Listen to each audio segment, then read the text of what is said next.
Welcome to the Soul Archaeology podcast, a space for connection, resonance, witnessing, and learning. Together we'll harvest medicine from the spiral of life, sharing conversations with other embodied humans who have navigated their own initiations and found alignment with their true soul essence. With weekly astrology, energy updates, embodied conversation, and channeled teachings, this is a space for you to land and find resonance with the spiral of your own soul.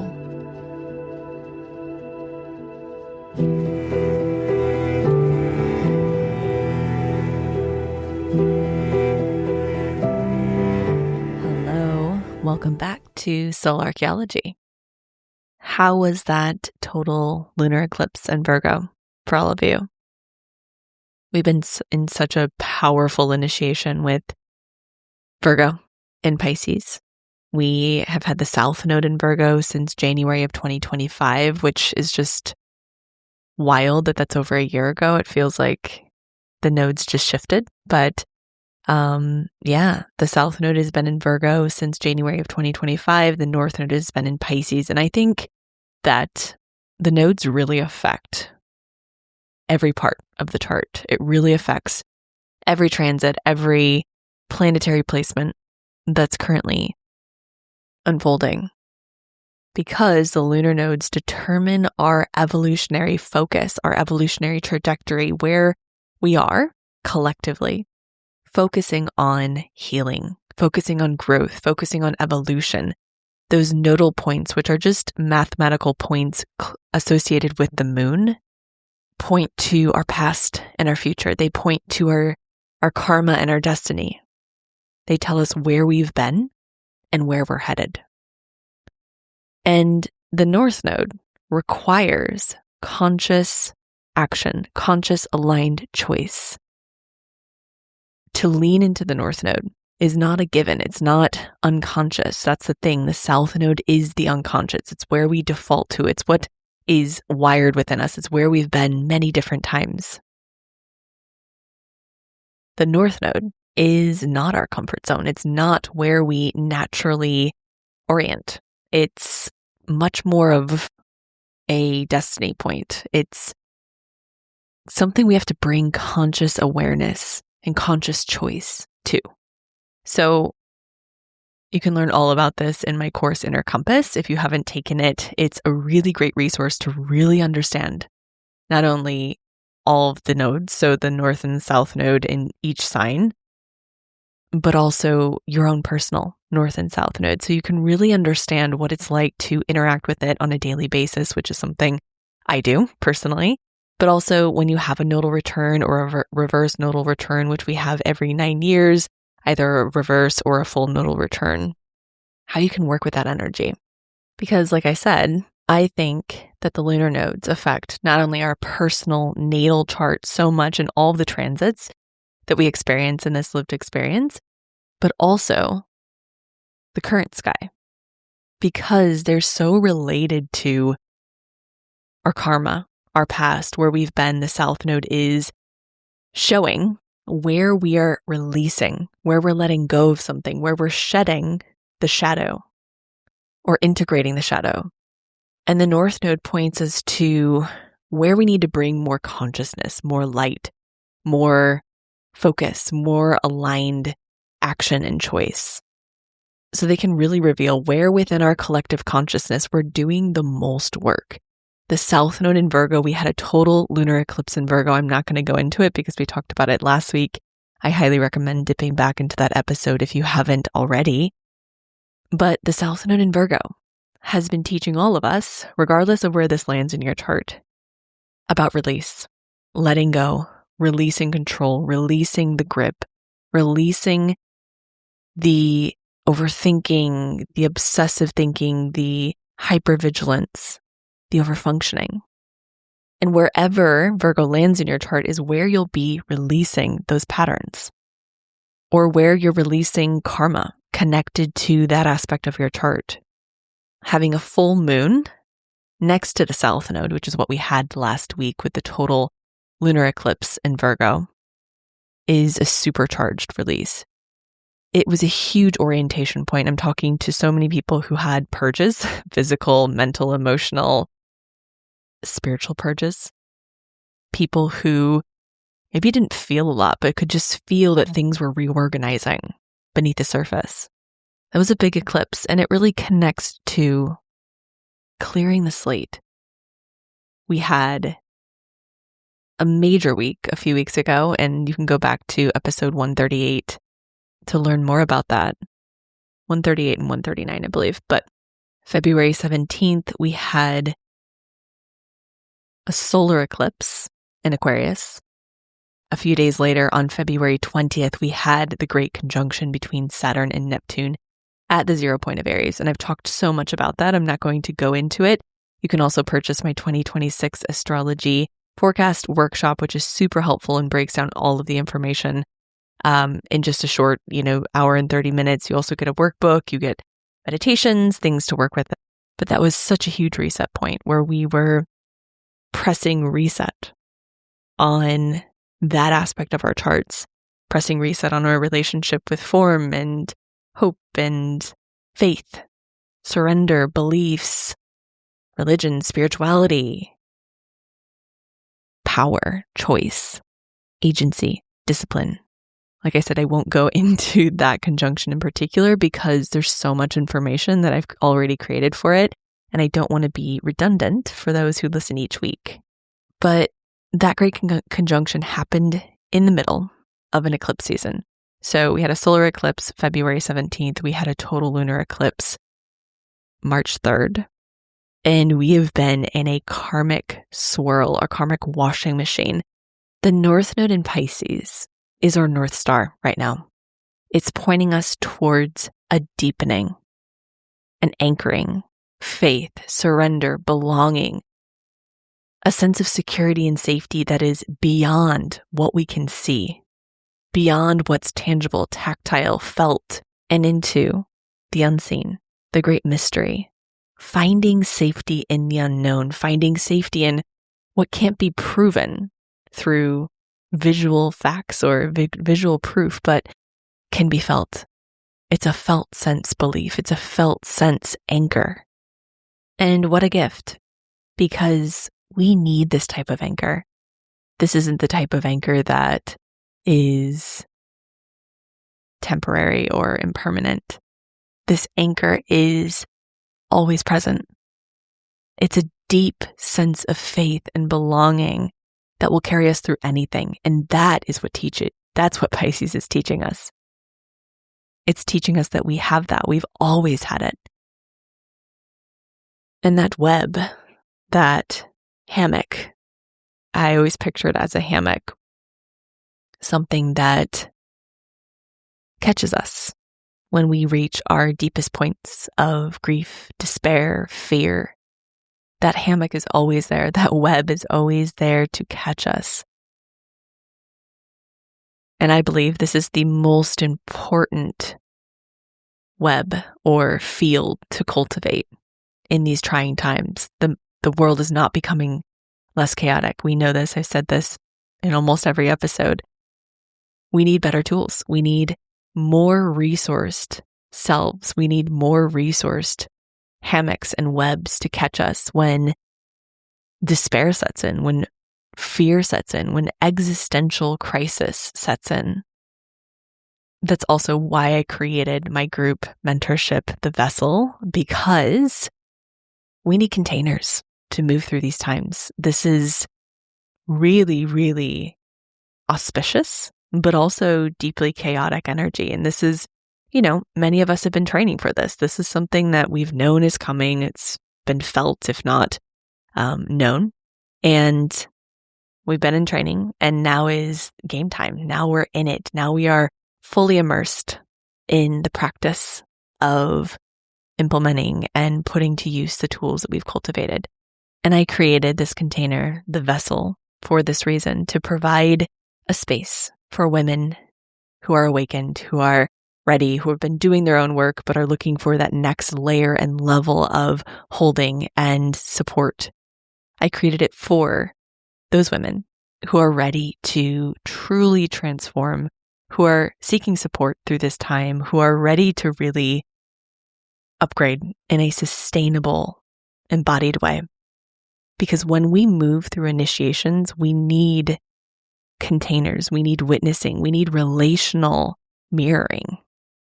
So this is a space for us to hold the profound unfolding of transformation and change for each woman in this container. As we move through 2026 and 2027, we'll be bridging 2026 and 2027 with this container, the vessel. So I'm so excited to have an amazing group already formed. If it's calling to you, if you're interested, if it feels in alignment, if the resources are there, you're still curious or have questions, you can email me. You can also book a clarity call.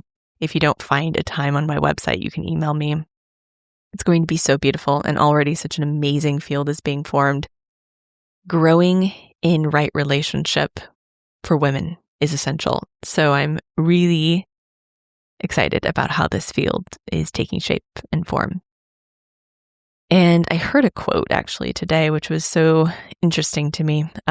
It's not super profound. I mean, it's stuff that I think many of us know, and I've even talked about on this podcast, but the way that he articulated it was, I think, really beautiful and just really beautiful medicine for this time.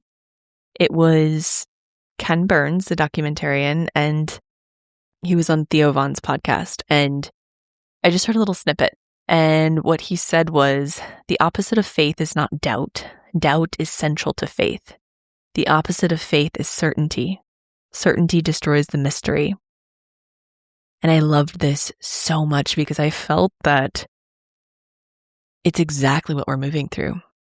Virgo in its shadow wants certainty. It seeks certainty. It seeks safety through certainty.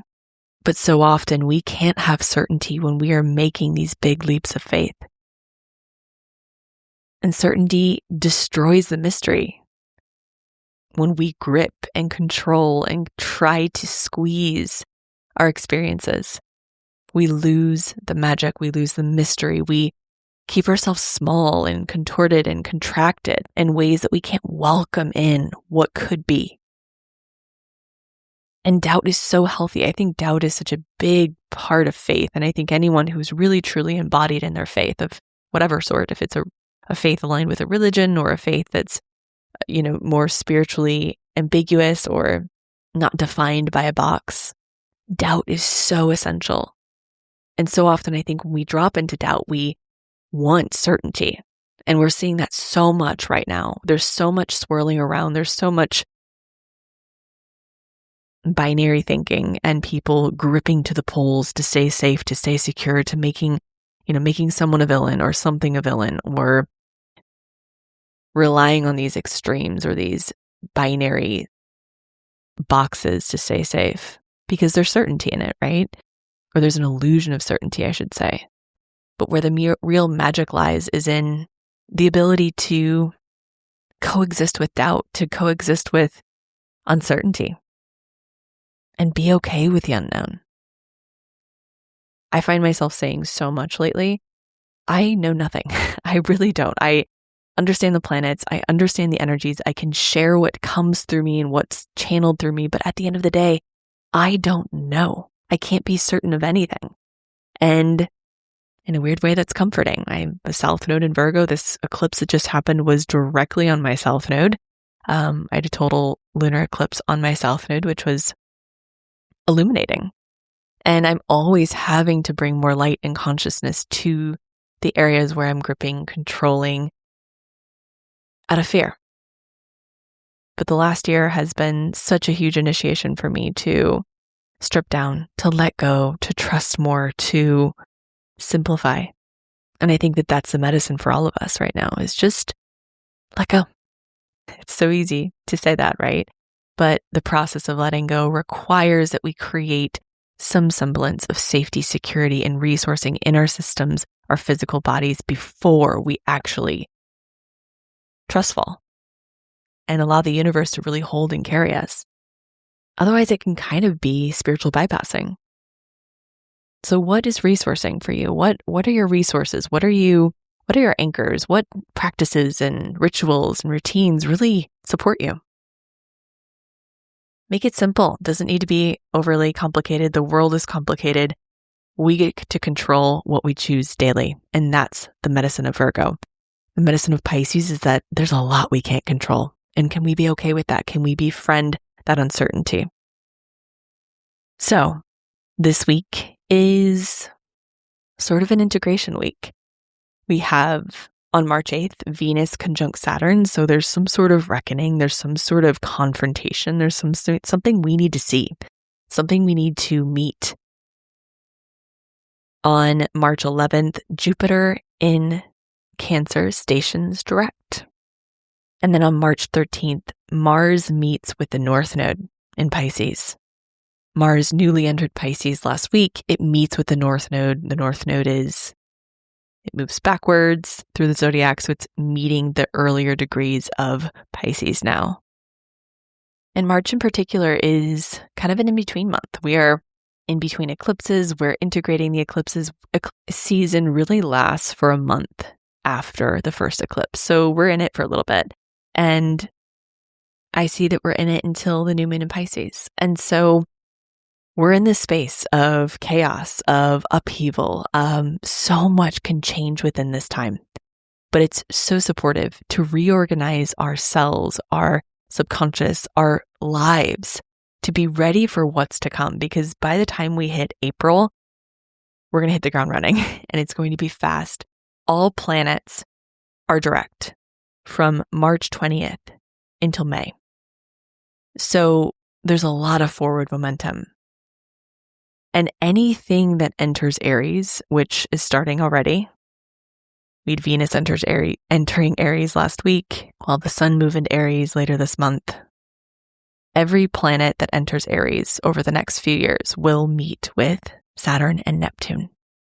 So there's this ignition point, there's this activation, and we have to remember that Saturn and Neptune are still carrying the energy of that conjunction at 0 degrees. So they're heated, they're hot, they're charged, they are ready for change. So we have Venus meeting with Saturn this week. There's something that's just ready to up level, ready to mature, ready to activate, ready to mobilize. Let's start creating something. That's the energy of Venus and Saturn conjoined in Mars. What are we birthing? What are we creating? What are we moving through? What needs our attention in order to build the right systems, in order to build steady and sustainably? This is sobering. And I've said that so many times. It's funny because I was with girlfriends this weekend and they mentioned that I have a few things that I say frequently that are kind of sort of key words that I use. And I thought that was so cute and sweet because I don't know what they are, but I guess one of them is sobering. But that is definitely a huge piece and part of this Aries story, this birth canal that we've exited and now we're in life and we have to be awake. We have to be sober. We have to be taking inventory and looking at things through a clear lens. Pisces can tend to have rose-colored glasses. Now it's what's here? What is really here? What do we need to be changing and shifting in relation to love, values, relationships, money, pleasure, attraction? Saturn rules commitment, responsibility, boundaries, maturity, the long-term plan, the long-term structures. Venus rules love and values, relationship, money, pleasure, creation, attraction. Where do we need to sober up in these areas? What is real? What is sustainable?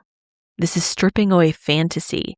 It's looking for more honesty, more dedication, more discipline. What are we actually ready to show up for?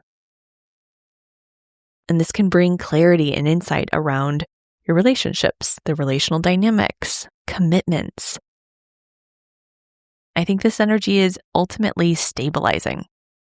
It wants to start building some scaffolding.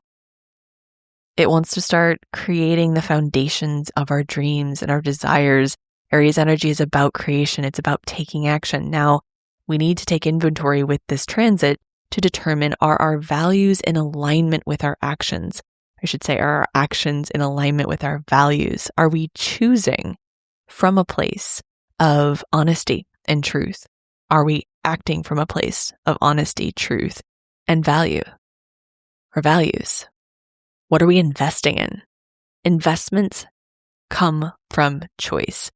What we're choosing, what we're giving attention to is what we're investing in our lives. Are you investing in dissociation or fear or anxiety? Or are you investing in stability, strength, endurance, love, expansion? This is really about integrity. Are we in alignment with our values? Are we choosing in alignment with our values? Or are we still in this sort of Piscean fog? We're in a Mercury retrograde, so let's just be honest. Things are a little weird. They're a little disjointed. They're a little foggy. Things might not be crystal clear, but on the 8th and around that time, we might start to get more clarity. Mercury doesn't station direct until March 20th, and then we'll be in the shadow for a little bit, but there's quite a bit we can still work with here. And what's not certain is okay. And by the time we hit March 20th, by the time the sun crosses into Aries, Mars will move into Aries, we're going to hit the ground running. It's going to be fast and electric. So use this time as a portal for reflection and integration. We don't need to know everything, but we can kind of go down to the studs, go down to the foundations and say, are we actually choosing in alignment with our values, with what's important to us, with what we want to actually create that's sustainable? Or are we living in Fantasyland? Jupiter stationing direct on March 11th also affects all of this because Jupiter is the biggest planet and it really does affect momentum. It affects the energies of all of the other planets because it's so large and it holds such a strong gravitational field. And Jupiter governs expansion, belief, learning, direction, spiritual direction. Once again, we might feel like things are actually able to start moving.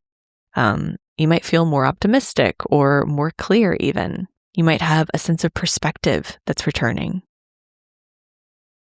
Like I said, we are not quite out of the Mercury retrograde window. We did have the Cazimi last week, which means Mercury is beginning to move up and out of its descent, but it's still down there. So we might not get all of the clarity we want until early April. However, we can start to just feel the shifts and welcome in the energy. We're moving towards the spring equinox here in the Northern Hemisphere. So there is a renewal. There's a rebirth energy that's emerging. And then on the 13th, we have even more momentum. We have Mars meeting with the North Node. And Mars is in Pisces, so it's a little slow. It's kind of been with Mercury here. It's been in the unknown. It's been a little murky, a little floaty. I don't know if you guys have been feeling that, but I've been so tired and just sort of letting go. I'm just like, everything's going to work itself out. I don't really feel super creative right now. I don't necessarily feel super driven, but that's okay. And even when we're in that season, we can still align our choices with what we're building in the future. We can still make choices that create little pieces of the scaffolding, right? We don't always have to be doing in order to create the foundations for what we're building. So Mars is action, drive, courage, will, passion. And the North Node is, like I said, evolution. It's our growth. It's our soul North Star. So this is kind of a portal or an opportunity to align our actions, our will, our drive with our destiny, with the higher self, with the adult self. And this can be very simple in practice. It can be going into and noticing, taking inventory of what we're choosing, what we're aligning with each day, what we're devoted to. Is it in alignment with that North Node? Is it in alignment with our personal North Node? Is it in alignment with the collective North Node? Is it in alignment with what we actually want to build? This is about awareness of what we're growing into, really understanding what that is, and then making choices from there. Because I think so many people that I've talked to actually don't know what they're moving into. They're not sure what they're growing into, but there's a felt sense of what it will feel like. So we don't have to have all of the puzzle pieces in place. You might have a few disjointed pieces. You might know where you want to be or where you want to live, You might be able to feel or sense that relationship that you're calling in, or your ideal dream scene for what your future will look and feel like. That's enough to work with. We don't need things in physical form in order to start aligning our lives with it. In fact, it actually works the opposite. We start aligning our lives with it, and then it comes into form. So this is the energy. It's like taking our will, our drive, our passion, our ignition, our choices, and aligning it with the dream, which is Pisces, the North Node. And this is stuff that can be very simple. It's if you're calling in partnership, becoming the partner that you desire to yourself, treating yourself how you would like to be treated by this partner that you're calling in, trusting that they're already in your field. So you simply need to align your actions with it. Or if you're wanting to shift careers, looking at your finances, looking at what you're choosing every day, and is it in alignment with taking a big leap? It might be a financial leap, or it might be shifting your energy around your current job or your current position or your current work, coming to terms with it, reckoning with it, or finding joy and appreciation and gratitude for what it's taught you, so that you can, when you shift into the next frequency, it's in alignment already. That's the trick, is to set your frequency to what you're calling in, the next level of frequency. And we are still very much integrating the energies of these eclipses. Like I said, this is not about certainty. This is not about control. This is not about having all the puzzle pieces in place in order to start making moves. This is about trusting. This is about balancing faith with certainty. Some things need to be certain, some things that we can control about what we're choosing in daily life and what we're consuming. That can be certain because we get to choose that. But there's a heavy dose of free will, and there's a heavy dose of karma, destiny, and universal co-creation at play. And we can't control that part. So this is about balancing. It's not about letting go completely and giving up. This is about healthy, contained surrender. And that's what I'll be teaching inside the vessel. How to create our own vessels and containers for profound transformation and growth. How to grow through these uncertain times. How to root, anchor, resource so that we can create change that is sustainable, not change that is burnout within a few months. How to shift our frequency with what we're calling in rather than the past. And I am so excited to have this group. It's amazing. And if you're interested, I would love to chat. The card that I pulled today from the Untamed Elemental deck, which we're still working with because it's just still giving so many gifts, is the Root card. And I love this card. I don't think I've pulled this, or maybe I have. You can let me know if you remember, but it's all about stabilization. Root is the starting point. He is the vast, unseen network of life that draws energy from the earth and creates a stable platform for life to grow and thrive. He offers a constant source of sustenance, connection, and communication. Root delves and twists, sharing insight with his neighboring kin and creating a strong community. As the most ancient and reliable anchor of planetary support, he guides us to grow stronger and more stable. Root asks you to establish firm boundaries, foundations, and develop a relationship with your own network of stabilization. He is the connecting force that carries all answers, so take stock. Are you receiving the right nourishment?